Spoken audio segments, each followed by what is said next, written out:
This cemetery was in service long before New Mexico became a state. And you all know that New Mexico became a state in 19... Thank you. You're going to meet the first person that was buried here, and you're going to be surprised at the year. Way back when, in 1900, a burial plot was $15. But your family had to bury, had to dig the grave, had to help bury you, and had to take care of the grave. Today, we have people to do that for you. It will cost $1,250 for a burial plot. South Park Cemetery used to be 600 acres. Now we are only 210 acres. Okay, all you math people, how many acres did we lose? 390, very, very close, Murph. We went all the way from Poe to Brasher, but because they were building Southeast Maine, we lost 390 acres. There are 29,000 individuals. I don't know if there are any dogs or cats or birds or snakes in the graves with them, but there are 29,000 individuals buried here, and that is 80 acres in use. So again, math people, how many acres do we have left? 210, 80 are in use. All right, I can see this is okay. All right, it's late in the day. All right. Okay. As you disembarked, you saw the flagpole and the flag. This is a tribute to Ellen Corn by her husband, and it is taken care of and it is maintained by the Corn family. Right in front of it, or to the north, is our tribute to the veterans. Even though veterans are buried all over the cemetery, this is our tribute. The cemetery has several different sections to it. We have the Mason Circle, which is not necessarily the Masons that you're thinking about. We have the Potter's Field, that's for the indigent and nobody claims their body. We have woodsmen. Many woodsmen are buried out here. And unfortunately, the most popular and the most decorated is Babyland. That's sad, but babies are buried throughout the cemetery here. There are 19 sextons. Our current one is number 19. There is one secretary, one superintendent, 4 regular workers, and 4 temporary workers to take care of 80 acres of land. If you notice, as you go by and you notice the different stones, we have flat stones, we have big stones, we have round stones. You can see the ball over there. They're very simple to very ornate. Also, we have wooden crosses, and that's usually in the Potter's Field. These stones can be made out of granite, which is the most popular, marble, sandstone, plaster, cement. We do ask that most people get the mortuaries to put up the stones, but since you're paying for it, you get to decide what type of stones that you like. Good evening. My name is James Fielding Hinkle. I was born on October the 20th, 1862, exactly 150 years ago this very day. I was born near the town of Bowles in Franklin County, Missouri. My father, Miles, was a farmer, and I received my education at the University of Missouri. I took a job at a cattle ranch in Colorado City, Texas. In 1885, I drove cattle from Texas to the lower Penasco River near Hope, New Mexico. In 1886, I became manager of the C.A. Bar Ranch. And until 1901, a period of 15 years, I sold about 50,000 head of cattle. Now, to round up 50,000 head of cattle from a range that extended from Roswell to the Texas line and south took a lot of men who knew how to work cattle and ride their horses. Most of them could not read or even write their own name, but oh, they could work those cattle. They'd round them up, work them, make up the trail herds, take them to market. In 1892, I married Miss Lily Roberts. She remained my wife until my death. I took an interest in banking and helped form the First National Bank of Roswell. I served on the Lincoln County Board of Commissioners. I served in the New Mexico Territorial House of Representatives. And in 1901, I served in the New Mexico Territorial Senate, where I helped introduce legislation to create the New Mexico Military Academy here in Roswell. In 1904, I became mayor of Roswell after the death of Captain Lee. I later served in the state senate, and from 1923 to 1925, I was the 6th governor of the state of New Mexico. After retiring from politics, I returned to Roswell to pursue my business interests and to be with my wife and 4 children. In March of 1951, I died at the age of 88.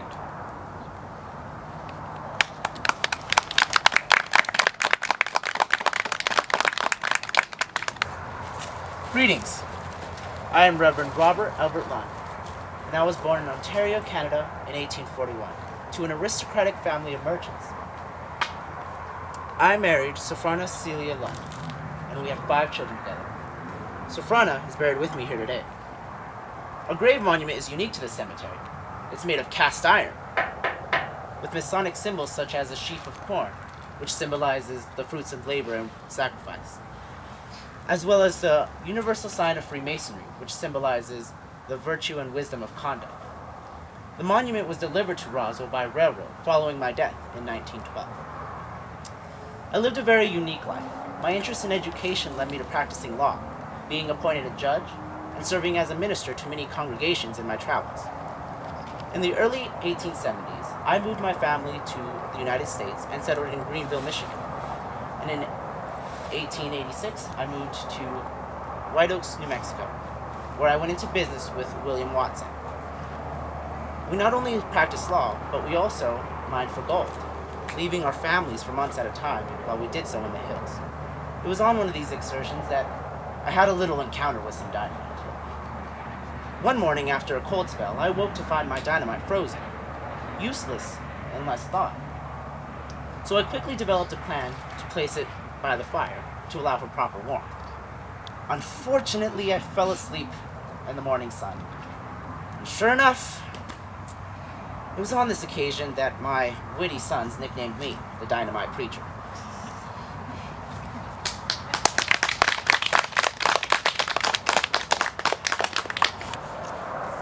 I am known as the first female school teacher in Roswell. My name is Sarah Lunde Bonney. I am the daughter of the Reverend and Sophrona Lunde, and I was born in Canada. In the 1870s, I accompanied my mother, father, 3 brothers, and sister to Michigan and later to White Oaks, New Mexico. In 1886, I took the job as school teacher at the farm school, which opened in Roswell. I had 68 pupils that first year, and I taught everything from the basics to algebra. The term was for 9 months, and I earned a total of $540. The farm school was a more pleasant alternative to the first school in Roswell, an adobe building with a dirt floor. We had plenty of windows that provided sufficient light with which to study by, and good smooth blackboards all around the room. The students helped with the janitorial duties, hauling firewood and water. When I came to Roswell, I lived with the Pat Garrett family. There was never so much interest in education until I came to teach at the farm school. Some say that every unmarried cowpuncher traveling east from Roswell had to make a detour just to catch a glimpse of me. Well, I finally met the man of my dreams while working at another school in Roswell, the LFD, or Littlefield School. I married C.D. Bonney in White Oaks in 1888. My father performed the ceremony, and Pat Garrett stood up for me. I passed on at the age of 88 at the home of my daughter, Doris Shedlinger, in Abilene, Kansas, May 21st, 1955.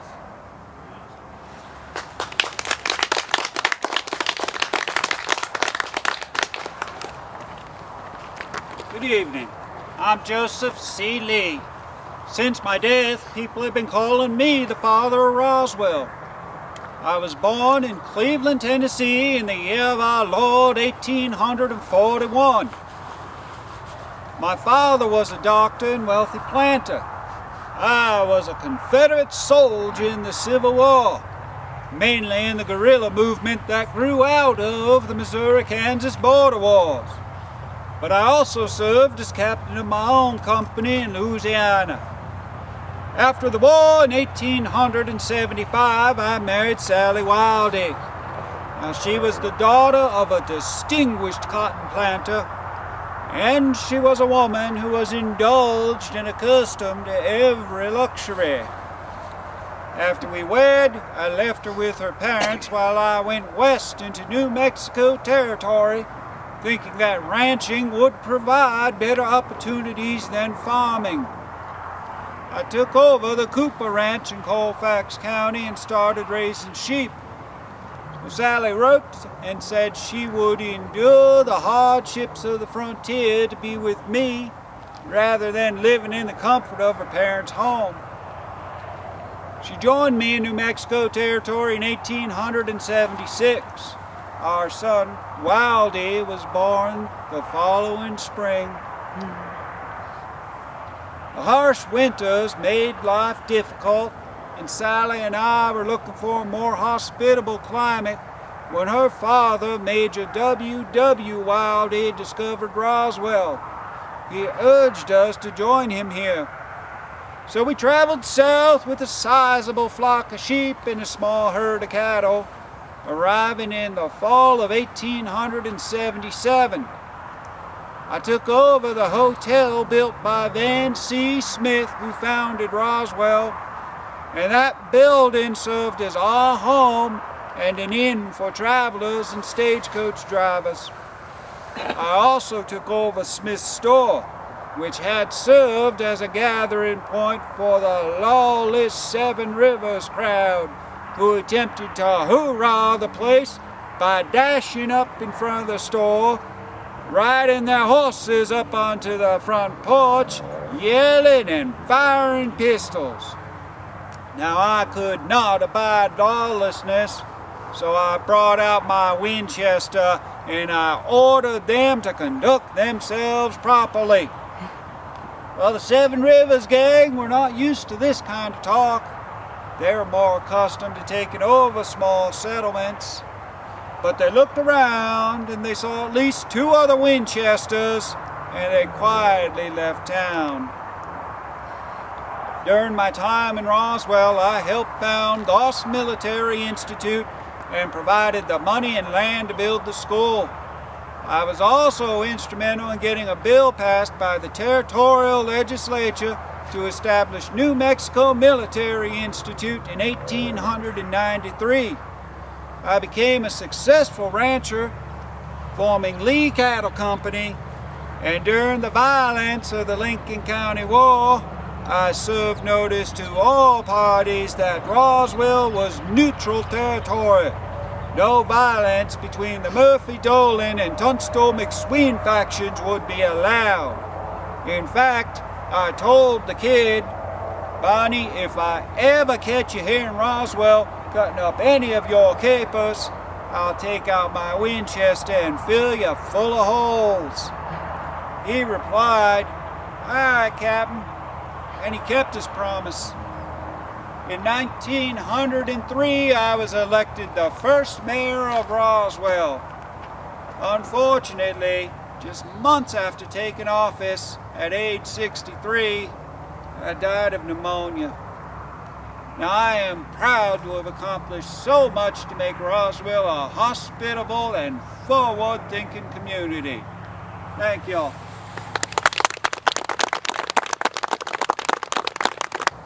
Good evening. I'm James Phelps White. I was born in Gonzales, Texas in 1856. My family had migrated to Texas shortly after the Alamo from Panola County, Mississippi. As a young man, I became top hand and trail driver, trusted employee for my Uncle George W. Littlefield. I drove cattle from South Texas to Dodge City in the 1870s. In 1877, I drove cattle to a site we now know as Old Tascosa, a site in Texas Panhandle where I set up a ranch for Uncle George. I helped organize Oldham County over in that area. In 1882, I drove cattle to New Mexico. I drove cattle to a site about 35 miles north of Roswell known as Bosque Grande, which in previous years had been John Chisholm's headquarters before he moved his operations down here to the Roswell area. When we set up that ranch in New Mexico, Uncle George allowed my brother Tom and me to buy in for half his interest. We bought half his cattle. He financed us at 10%, and we paid him off from increases in future years from those cattle. In 1903, I married Miss Lou Tomlinson. Lou was an employee in the Roswell post office when we met. I was twice her age. I was 46 and she was 23. We had 4 children, JP Jr., Zoe Elizabeth, and twins Tom and George.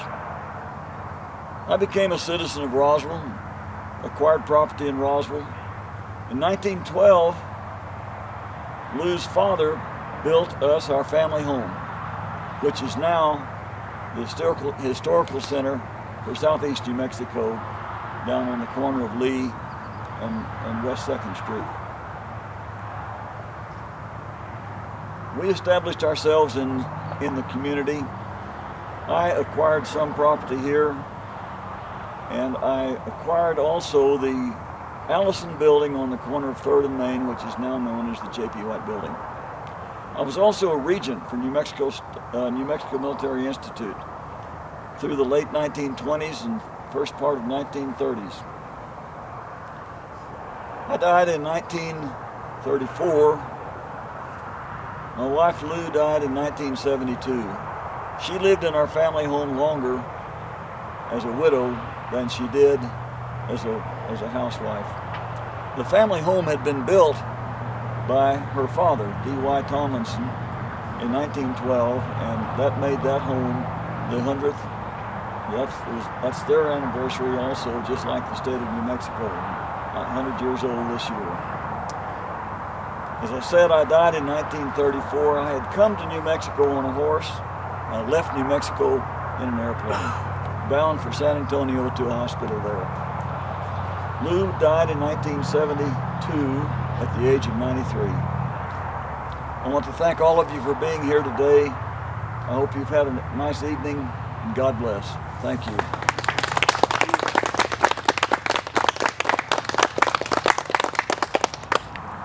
I am Ella Lee Coffey Pierce, sister of Captain Joseph C. Lee and wife of Milo Lucius Pierce. My husband Milo was a corporal in the Union Cavalry during the Civil War. He came to New Mexico in 1873 as a cattleman on the lower Pecos River at Pierce Canyon, which is named after him. He was one of the Seven Rivers Warriors during the Lincoln County War and was accidentally shot in the hip by Bob Ollinger with the same bullet that killed John Jones. He came to Roswell in the early 1880s and became a business partner in the Lee Cattle Company with my brother, Joseph C. Lee. I was a mother of 2 sons, Edgar and Frank, and the widow of Dr. James H. Coffey when I met Milo. In April of 1882, Milo and I were married, and in May of 1883, I gave birth to our daughter, Mabel Sophie Pierce. Unfortunately, Mabel died 3 months later and became the first person interred at South Park Cemetery. 8 years later, Milo and I had a son, Milo Jr. I passed in 1912. The end. Good evening, ladies and gentlemen. My name is Lucius Kimble McGaffey. I was born September 28, 1864 in Lyndonville, Vermont. In 1884, I moved to New Mexico, and 8 years later, I settled here in Roswell. From 1893 to 1898, I was the postmaster. I was also on the board of directors of the First National Bank of Roswell. That bank building still serves that purpose at the corner of 3rd and Main. I also, along with Mr. James F. Hinkle, whom I believe you met tonight, was one of the founding members of the Roswell Building and Loan Association, which is also still thriving in town under another name. I was a member of the New Mexico State Board of Education, and I was active with the New Mexico Bureau of Immigration, and I wish to apologize. I did not want as many Texans in as we got. The 10 acres of land upon which St. Mary's Hospital was built and from which you got on the bus to come here was donated to Roswell by me. My favorite accomplishment, however, is I helped usher Roswell into the 20th century by starting the first gas company, the first electric company, the first telephone company, and I built the first automobile road out of Roswell, which went to Torrance, New Mexico, where there was a railhead. A month after we started that project, 2 Winton touring cars owned by the Roswell Automobile Company drove that road. Now, I only lived 49 years, 22 of those years here in Roswell, and I've often wondered if I'd had another 49 years to play with, what I might have done. When you're driving down Maffy Street, think about me. Maybe say howdy, Lucius. I just might say howdy back. The end.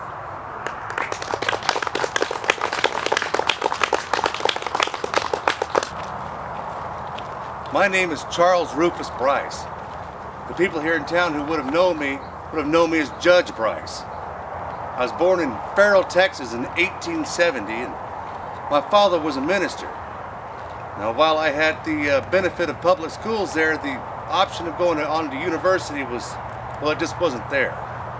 But I read every book I could lay my hand on, and in 1893, when I was 23 years old, I passed the bar in Texas. I was allowed to practice there. In fact, in Hall County, Texas, I served as their county attorney for 8 years. But the best thing about being there in Hall County is that's where I wed my bride, Mary Evelyn Pruitt. We started our family there. We had 2 girls and a boy. That's Mary Evelyn, Gladys, and my son Harold that we lost as an infant. But in 1903, our family loaded up and we moved to Carlsbad, New Mexico Territory. They must have thought a lot of me there in Carlsbad because the next year in 1904, they elected me mayor. Served there for 2 years, and they thought some more of me and sent me on to Santa Fe in 1909 as their representative. But the thing I'm most proud of that the folks from Carlsbad did for me is they sent me to the state constitutional convention. One of 100 men here in the state that had that privilege to craft a document that would create our state. Well, in 1916, Mary Evelyn and I moved here to Roswell. We have a home there at 800 North Richardson, and we stayed there for a bit. In 1918 was the very first time I actually ran for judge. I served from 1918 to 1924 with an election in between there, and in the 5th Judicial District of New Mexico. And then I took some time off to spend some time with Mary Evelyn. And then in 1934, I ran again, this time for the New Mexico Supreme Court. And I was elected there, and I served there from 1934 to 1951 with 5 years as the Chief Justice for the Supreme Court of New Mexico. Well, I came home, and then I lost Mary Evelyn in 1954 and Gladys in 1956. In 1963, I went on to join them. But we leave to you the state of New Mexico.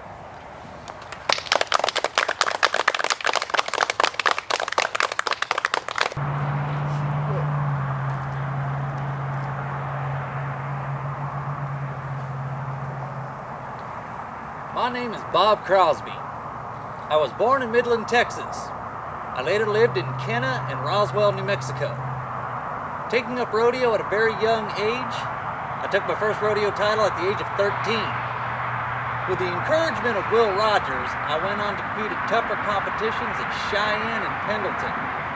In 1925 and 1927, I took the title of World Champion Cowboy at the Cheyenne Frontier Days and the Pendleton Roundup, making high marks in all events, including bronc riding, bulldogging, steer roping, and the wild horse racing events. I took permanent possession of the trophy when I did it again in 1928. I roped and rode at every major venue around the world, taking the steer roping title at Madison Square Gardens 3 times. They called me Wild Horse Bob on the circuit. Life magazine named me King of the Cowboys. It was said that I broke every bone in my body once, except for my spine and my left leg. Well, that is true, but I am mostly known for my lucky black hat and a string of roping horses that were fast and courageous. In 1947, I was on my way back to the Crosby Ranch, northeast of Roswell, when my Jeep went off the bridge at Acme Draw. They have since renamed the place Bob Crosby Draw. After my death, I was inducted into the National Cowboy and Western Heritage Museum Hall of Fame in 1966 and the Pro Rodeo Hall of Fame in 1983.